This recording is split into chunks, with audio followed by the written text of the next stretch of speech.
All right. Hi, everybody. Can you hear me? Yes, we can hear you. Okay, great.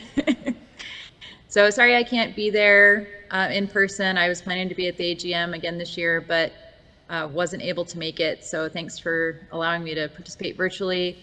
And I hope you guys have a great, fun weekend out there. I am just going to give you a really quick presentation on a trip that I did to Mexico in March to Sistema Purificación. And I gave the same presentation at our Paz Grado meeting last night, but this will be a much abbreviated version of that talk. So I'm going to skip a whole bunch of slides and go through this kind of fast. So bear with me. Okay, so Purificación is located south of Monterrey, Mexico. It's kind of on the border of uh, Tamaulipas and Nuevo Leon, and it's a long drive from Houston, as it turns out.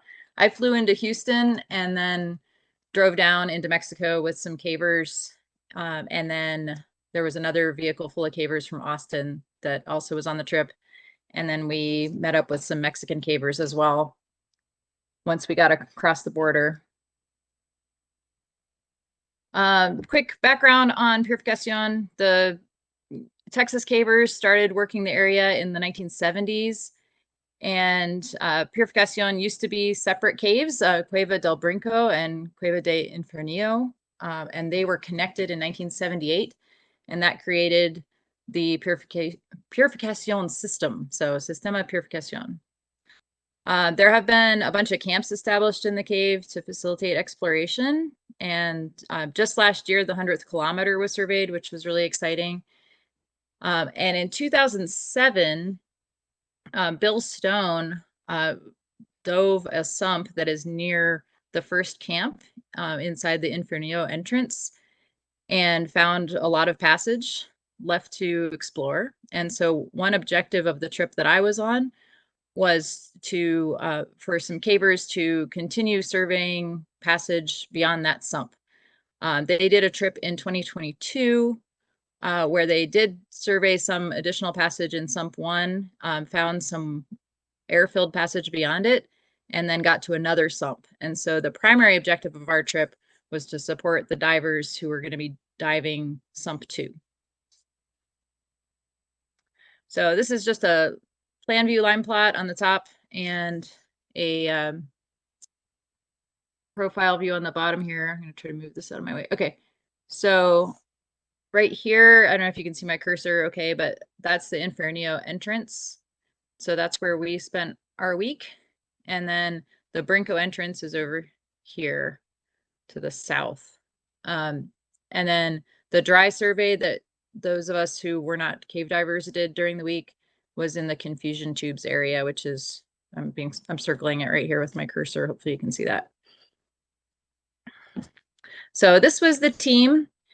And of note, right here, this man in the middle, Peter Sprouse, he was the expedition leader for this trip, and he has been working Sistema Purificación since the 70s. So he has been going down there for over 45 years. So he's really dedicated to this project, and I was really psyched to get a chance to go on this trip with him. Also of note, Geraldine Solunak here on the left, and Zeb Lilly right next to her, and Osama Gobera. Those were the 3 cave divers. So we had lots of weird stuff happen on this trip that I don't have time to get into, but you can ask me about it later. Yeah, so we mostly just hauled a whole bunch of gear for the first 2.5 days. So we were able to park after going up a really ridiculous logging road that apparently eats Subarus. We went to the cave entrance via a hike through the jungle and then a bunch of boulder hopping. So it's about 1.5 miles from where you can park to the cave entrance. And we had only 10 cavers, and 3 of those were cave divers. So we had rebreathers, tanks, scooters, you name it, we hauled it. We probably had 40 to 50 pound packs with each load, and we just kind of did that nonstop for 2.5 days to get all the gear to the camp in the cave. The entrance to Infernio is one of the most spectacular cave entrances I've ever seen. So it's just fantastic. So this is the site you're greeted with when you first approach the cave. We set up a Tyrolean to haul gear up to the mouth of the cave. And the first person every year or on every expedition needs to lead this climb. I think they said it's about like 5-6. It's not too crazy. But somebody leads it, and then they set up a fixed line, and there's a few rebelays. So it's a little bit of a process to get everybody and all the gear up into the entrance. And the camp in the cave is only actually about a half hour inside the entrance. And when I signed up for this trip, I was like, what? Why are we camping only a half hour in? But then it made sense because logistically with all this gear, it made much more sense to just camp in the cave than on the surface back by the trucks. And also it's Mexico, so it's jungly and there are biting insects and plants that want to kill you. So it's much more comfortable to just camp underground. So as we were hauling gear, the second day of gear hauling, it started raining, and that was really weird because it's actually the dry season. So we were a little confused by that. We were like, why is it raining? And every time we went back to the entrance to get another load to haul to camp, it was the visibility is getting worse and worse, and it was really foggy and wet out there. So we were like, that's strange. This is the camp. This is Infernio camp. We spent 7 nights here. And after we'd spent 2 nights in the cave, we were really excited to wake up the next morning and actually start doing stuff. We were going to survey. We were going to have a few teams of dry cavers out surveying dry leads, and then the divers were going to start their dives. And that next morning, our plans were thwarted because I woke up and heard some excited murmuring, and I had earplugs in, so I couldn't really figure out what was going on at first. And Peter and Zeb seemed very excited about something. And Peter went down to check the sump because what was happening was they were hearing a loud roaring noise, which is not good. This cave floods incredibly in the wet season, and it is, clearly unsafe to be in the cave if it's going to be flooding. So they heard a loud roaring noise. Peter went down near the sump to check it out. The sump had not risen any, but a side passage nearby had an incredibly loud noise. He said it sounded like all hell was breaking loose down there. So he comes running back into the camp and he's like, everybody up, food, water, batteries, run for your lives. And that was how we woke up that morning. Like, just throw a pack together real quick and get the heck out of there. So we did that, and we made the half-hour trip to the entrance in probably like 15 minutes. I'm not really sure. It was fast. And we just hung out at the entrance and sat there for hours, and nothing happened. And we kept waiting for this rush of water to come through, but nothing happened. We sat around some more, we drank some coffee, and then eventually we went back to camp. The sun was shining and the rain had cleared out. We knew there wasn't any more in the forecast. So we made our way back to camp. We didn't hear the noise anymore and everything seemed cool. So we kept going with the expedition. But it was a little jolt of adrenaline for all of us, for sure. So we're not 100% sure what happened there. It seems like maybe there was this, because of the unexpected rain, there was a passage that filled with water and it caused a waterfall to be created down into a dry passage below that was, and it was just extremely loud. But Peter had, in the 45 years he's been going there, he hadn't heard that sound there before. So he was very concerned. So that afternoon, we did get a start on some surveying. The divers did not dive though, but we went to the confusion tubes. And I'm just going to show just a few slides here of some of the confusion tubes area really quickly, because I know I don't have a lot of time and I want to show you guys what the divers found, because it's more exciting, honestly, than what we found our dry survey. We did survey some small tubes that were very reminiscent of passages in the Black Hills. So a lot of crawly things.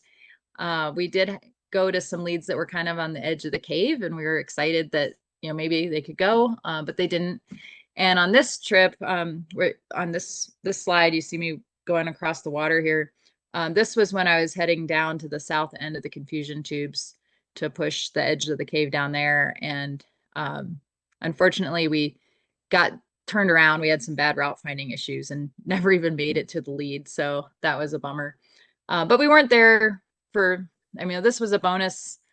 We knew that the primary objective was to support the divers. So we did see some beautiful stuff along the way on that day. It was just a gorgeous trip, even though I didn't survey anything. Anyway, more stuff in the confusion tubes. Okay, and I'm just this is called the balcony traverse. Okay, so what did the divers find? So I am going to play you guys a video. So between sumps 1 and 2, this is what they found last year. And I'm just going to skip ahead through some of this, but just to give you an idea.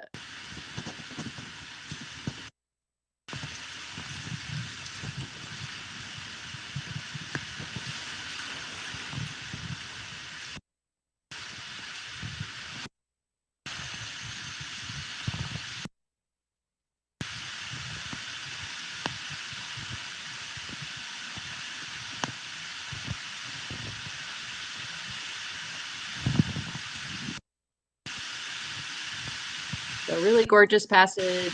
I'm just going to skip ahead through all this, but you get the idea. And then at the very end of this giant walking passage, they got to sump 2. So this is where they left off last year, and they'd been dreaming about diving this sump for the last year. Hold it in the water for a second, the light, yeah. Okay. Now I'll show you what they found in sump 2.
Okay, so they found continuing passage, and unfortunately, they did not find a really strong way on in there. They went back later in the another day in the week and tried to just push everything super thoroughly, make sure they didn't miss anything.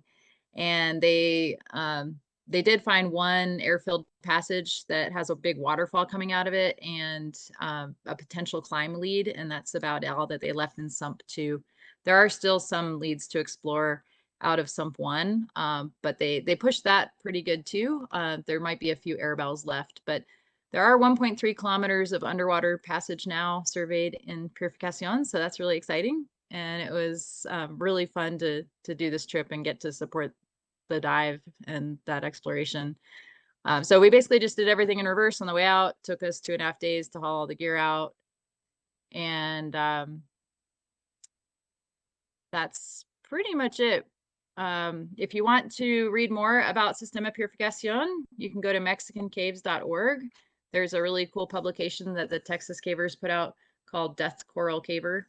And there's a ton of articles in there about exploration in the system. So that's all I've got. Thank you, everybody.